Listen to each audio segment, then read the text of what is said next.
Summer scouting, does it help or does it hurt? A lot of different opinions out there. If you guys have watched us for the last few years, you probably already know where we stand on the subject, but every single year we get lots and lots of messages from you guys asking about this topic. It's mid-August, your season's coming up here in a couple months. We get lots of messages that say, hey, you know, there's a couple areas I really want to scout, but it's getting later in the summer. Do you think I can go in there without blowing everything up and ruining it? And I'll start off by showing you guys some examples of where we've done this in the past and had success early in the season. A few years ago, I think it was in 2017, me, Jake, Brody, maybe Zach, we all went and scouted an area. I think it was early August. We completely blew it up like what me and Zach are doing today. Combed through the bedding, spooked a bunch of bucks out of there, basically covered every inch of the back side of this public area with 3 or 4 of us. And we did it all in one day.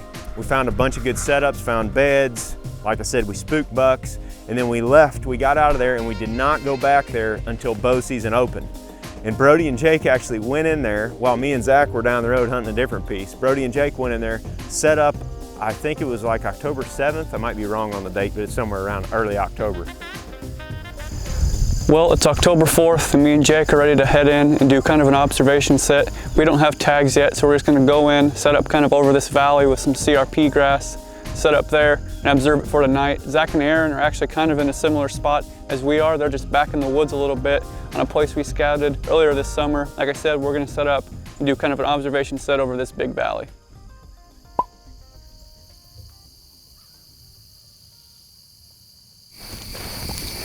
Well, we were able to get in here. Jake got these stands hung up, kind of overlooking this valley. We don't have quite as good a view of this field in front of us as we wanted to try to see them stand up out of those beds we found when we were scouting, but we still got about 2 hours or so. It's a little after 5:30, so we'll see what happens. Coming right at us. Huh? Right straight down in front of us here. Mature buck. Don't move.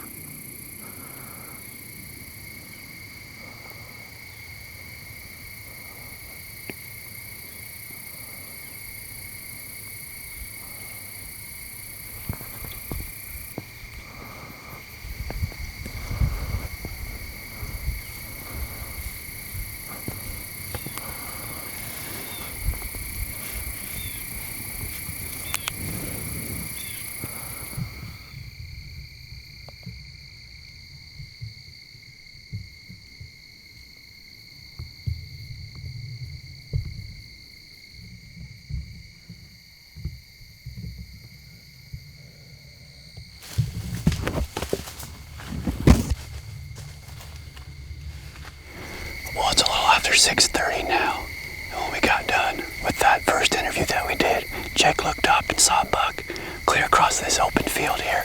He just kind of stood up from his bed, looked around for probably about 10 minutes and stood there. We were watching him, and then Jake looked down about 50 yards, seeing this nice mature buck, we think, coming towards us.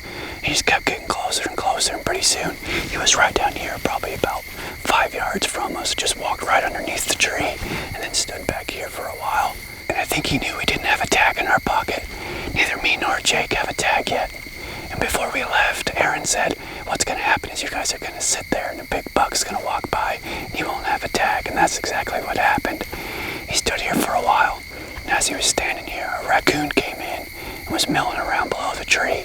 And all of a sudden that raccoon jumped up on a log and he seen it, and they kind of took off back that way. When he did, there was probably about 5 or 6 other deer that ran that way. Nothing ran too hard, but there's still some deer milling around back here on this green field, but we still got about an hour or so left, so we'll see what else comes out.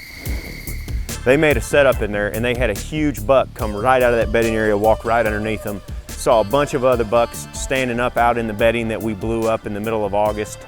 That was one really good example, and that was kind of the light bulb moment for us was, can you get away with spooking all these deer out of these bedding areas, you know, 5 weeks before the season starts? And in that case, yes, we went in there, like I said, left our scent everywhere. That was one real good example where we completely blew it up, went back in there, and they had reloaded in that bedding area. A lot of the same bucks were in there that we spooked in August. I'm not saying that's gonna happen every time, but now as the years have ticked by, we've had that happen more often. Zach killed a buck in Nebraska doing that. They walked through the middle of a bedding area, blew him out. A couple days later, killed him or a different buck in that same bedding area.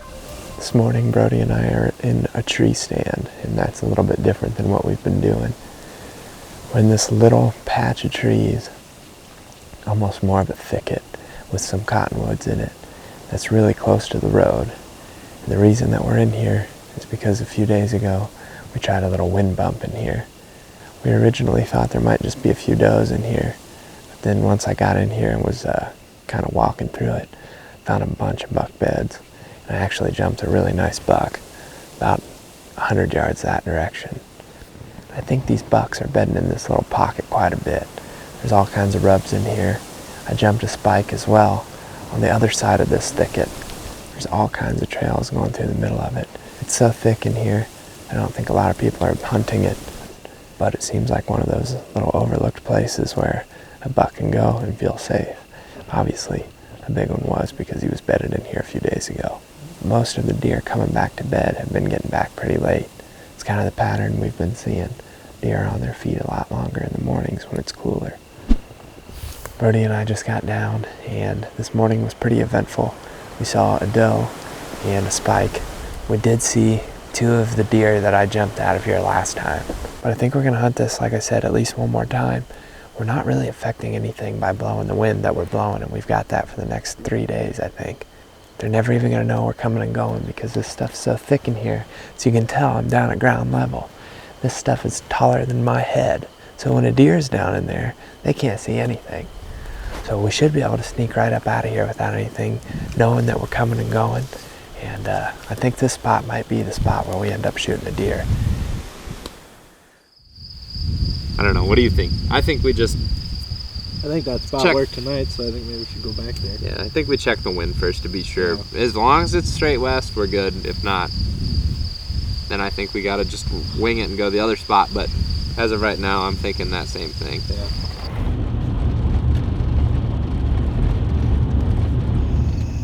It's our second to last morning, and Jake and I decided we're gonna go back to the same tree that Brody and I hunted yesterday. We know there's bucks at bed in that area. There's tons of hot sign in there. We're gonna sneak in there and hang these stands. And hopefully the wind stays consistent and coming from the south.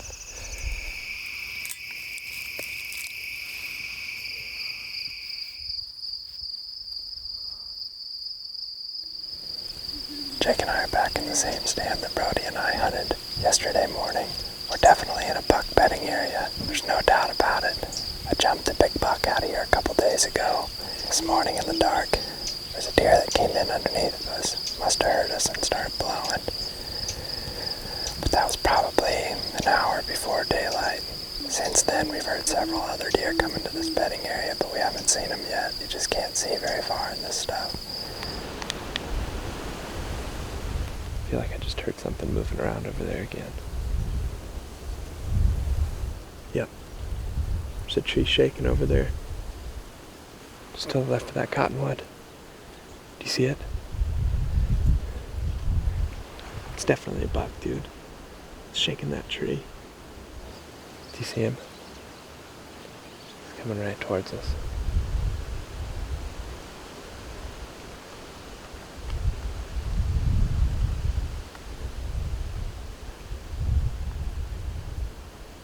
Here he comes.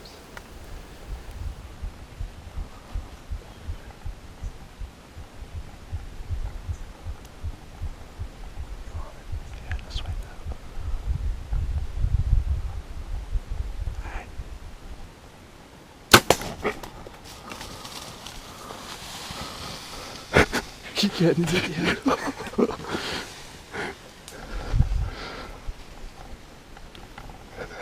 Jake, buddy. Dude, he's nice. We knew this was the spot though, man. I'm shaking a little bit.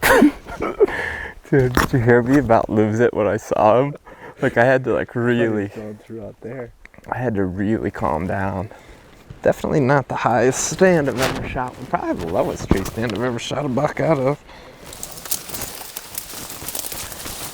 As you can see, now that we're down in here, this stuff's super tall. And there's all these different habitat breaks. Right here, it's the shortest it is in here, like across the whole bedding area. We were perched right up there in that stand, that tree.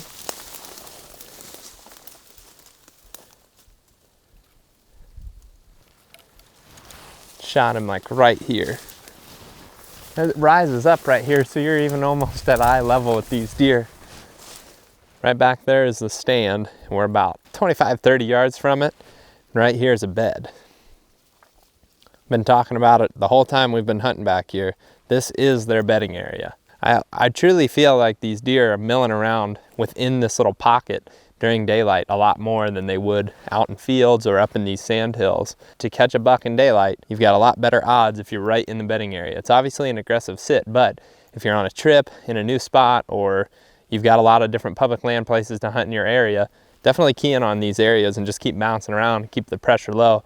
You're not gonna run these deer out completely. We've hunted this spot yesterday, morning and evening, this morning, and then a couple days ago we came through and wind bumped it. So deer are still here, but key in on these bedding areas. We're right on top of the beds. Right there he is.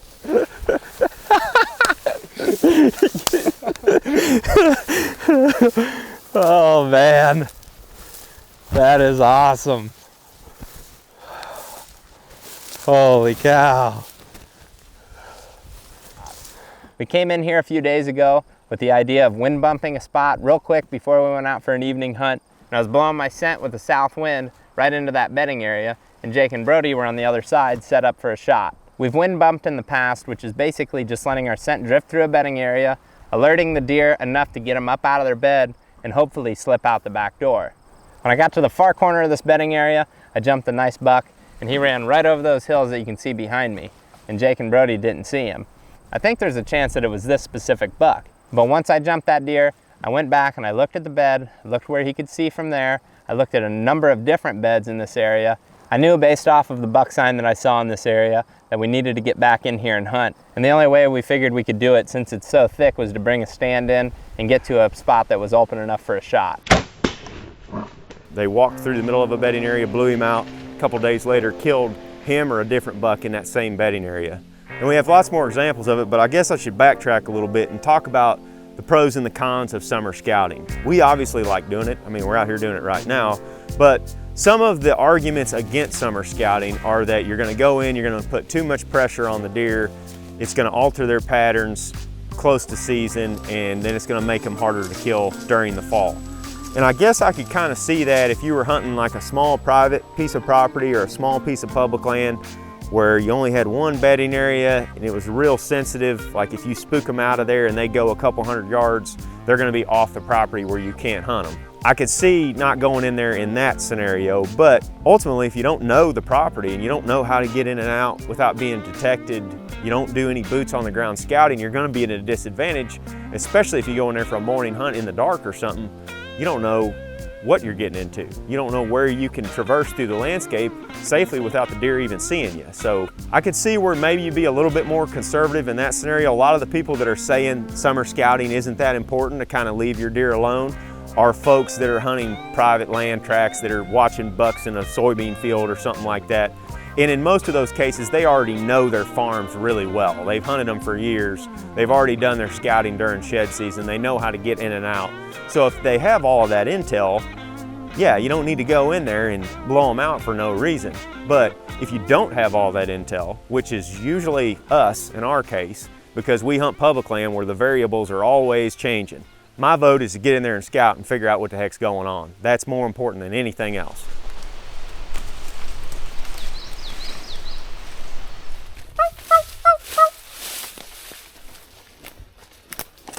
Another thing to think about is the long-term value of your scouting. Even if you're going in there and leaving scent and possibly spooking some deer and that makes you feel a little uneasy, you gotta remember, think out ahead a little bit. This information is not just gonna benefit you this season, but it's gonna benefit you for years and years beyond that. The other thing that folks get confused about is interpreting sign in summer. Obviously, if we find beds right now, we're in the middle of the summer. And if I find a bed right here in a patch of all these forbs, near this access path, it's probably a nighttime bed, or it's a summer bed because there's nobody coming in and out of here right now in the middle of July. Come fall and deer season, there's going to be people ripping up and down this access path, and any beds out here are just night beds. But you need to be almost reverse engineering it in your head whenever you find sign in summer, especially if it's fresh sign. Like right now, we got a standing cornfield over here, and there's a bunch of crop damage in that cornfield. There's fresh poop out there, deer tracks. The deer are in there right now, but that doesn't necessarily mean they're going to be in that cornfield when bow season starts up. They might. It's just you can't really use that sign to your advantage come hunting season. Yes, it's teaching us that there's deer in here, and yes, there's deer using that cornfield right now, but I might not want to mark that spot as a spot to hunt in 3 months.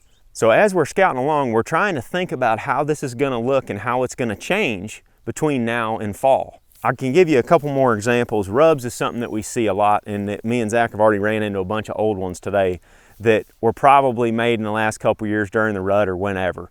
They're old rubs. You can tell that there's been bucks there in the past, but it's hard to infer much else from that. You know, if it's along the edge of a real thick bedding area that's going to stay thick all year. It's not just grass that's going to fall down in the middle of October or November at the first frost.